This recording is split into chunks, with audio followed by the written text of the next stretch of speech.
that in this figure given below, two circles intersect at P and Q. So you have two circles in the figure which are intersecting at the points P and Q, which is clear. This is the point P and this is the point Q. They're intersecting at these 2 points. Okay, given angle A is equal to 80 degree and angle D is equal to 84 degree. Calculate, and you have two angles to calculate. Okay, so both the angles have been labeled in the figure. Okay, you need to first of all calculate angle QBC. So this is the first angle that you need to calculate. Okay, so how do you calculate this figure, this angle? First of all, you join P and Q. Okay, with the help of a dotted line, if you see, I have joined P and Q, the points where the circles intersect. Now this, once I join these 2 points, I see that I get two cyclic quadrilaterals in the two circles. The first cyclic quadrilateral is this cyclic quadrilateral. Okay, this is the first cyclic quadrilateral that I get. And the second quadrilateral that I get is QBCP. This is the second cyclic quadrilateral that I'm getting. Right? So I'm getting two cyclic quadrilaterals here. Okay, AQPD and QBCP. These two are the cyclic quadrilaterals. Now, once I get these two cyclic quadrilaterals, look at the cyclic quadrilateral that is outlined in red, AQPD. If you see in that, you have this angle 84. So sum of the opposite angles of a cyclic quadrilateral is 180 degree. So how much is this angle? 180 minus 84, right? So I get this angle as 180 minus 84. Okay, and 180 minus 84.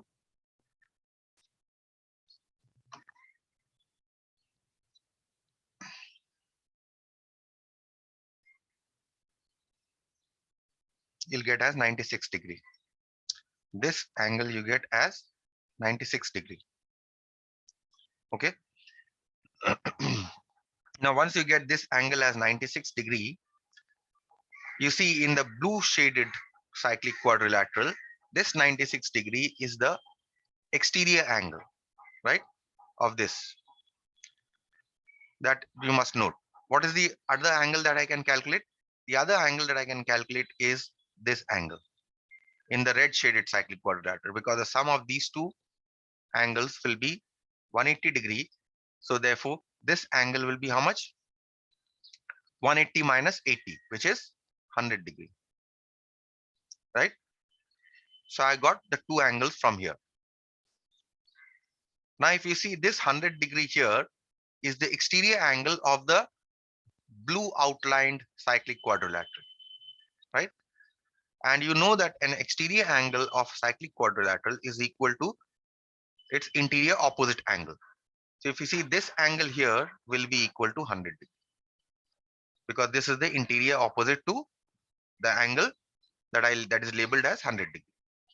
So angle QBC we needed to find, and that we have found as 100 degree. Okay. Now the next angle that you need to find is BCP. So this is the angle that you need to find, BCP. Now if you see, BCP is the interior opposite to which angle? This 96 degree angle, because this is the exterior angle of the blue outlined cyclic quadrilateral. So these two angles must be equal. So this angle is 96 degree. Okay, so we have found angle BCP also. So that finishes this problem. Okay, any question?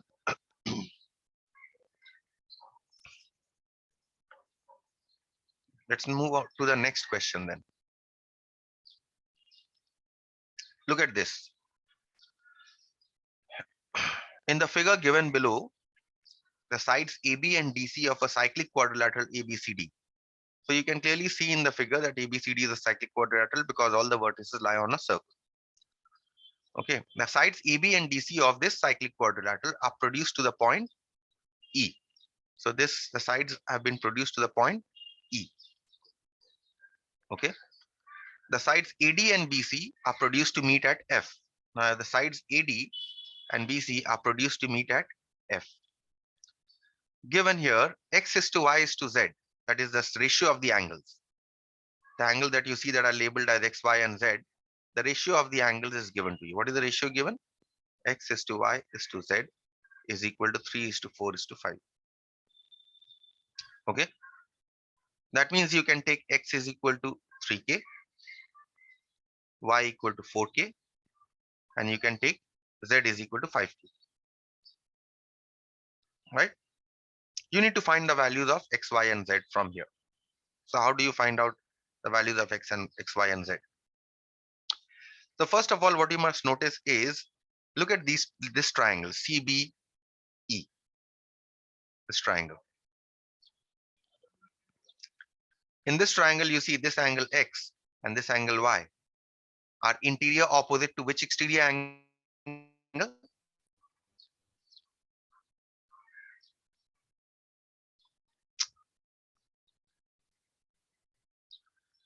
Just give me a minute.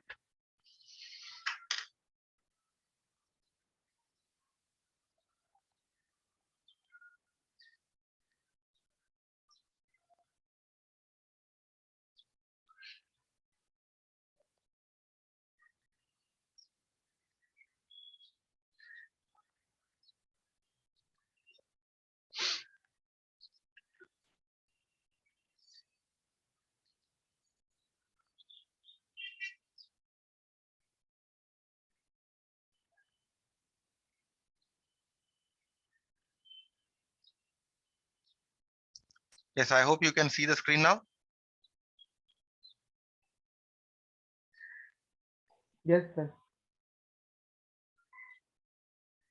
Yes. Okay, let me just give me a minute here. Okay.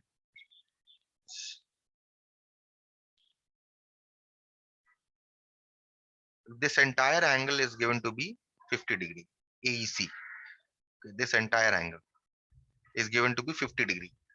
That means, and if this AABCE is a cyclic quadrilateral, that means you can find out this angle here because they are opposite angles, so that their sum must be um, 180 degree. So therefore, what is this angle here? 180 minus 50, which is equal to 130, right? So if this is 130 and you know this angle to be 50, also what you must see here is that since AE is the diameter, this is the diameter, this is angle in a semicircle, therefore this angle must be 90 degree. So therefore, how much will be this angle? 130 minus 90, which is equal to 40 degree. So we have found out angle CBE, which is 40 degree, right? So actually we have not made use of this 50 degree, but since we have found, we will keep it at that. Okay. So what angles have we found? We have found out this angle to be 40 degree. Okay. This angle is 90 degree we have found. This angle is 50 degree we have found. And this entire angle we have found as 130 degree. Okay. Now we'll work with these angles to find the remaining angles. Look at the next question. Angle CDE. This angle you need to find. Okay. Now, if you observe, if you want to find out this angle, you see that BEDC is a cyclic quadrilateral. Just observe. BEDC forms a cyclic quadrilateral. And in this cyclic quadrilateral, one angle is known to you, 40 degree. And the angle that is unknown, that is CDE, is opposite to this known angle. These two are opposite angles of this cyclic quadrilateral. So what should this be? This should be 180 minus 40, which is equal to 140 degree. Okay. That solves the next question also. So angle CDE we have found out. Next question is angle AOB. Angle AOB is this angle here.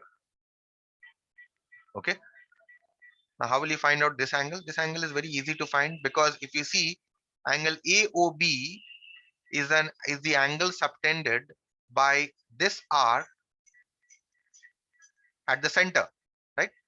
And what you see is the angle subtended by the same arc on the remaining part of the circle is 50 degree.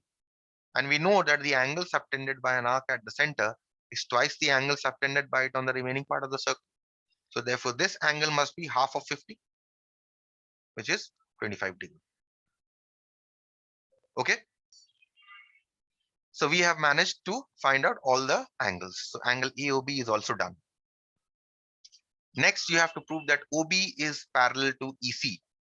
That means you need to show that this line OB is parallel to EC. So how do you prove this? See that in this these two chords are equal, right? This chord AB is equal to chord BC. These two chords are equal. That means that these two arcs must also be equal. Arc AB must be equal to arc BC. These two arcs must also be equal.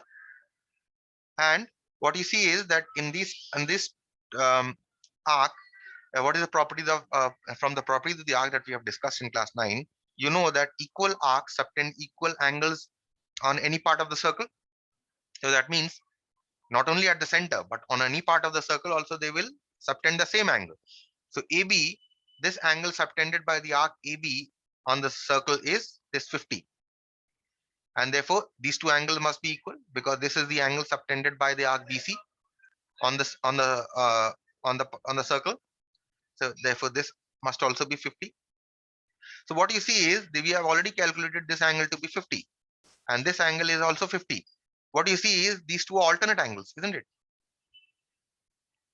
So if these two are alternate angles, that means OB must be parallel to EC.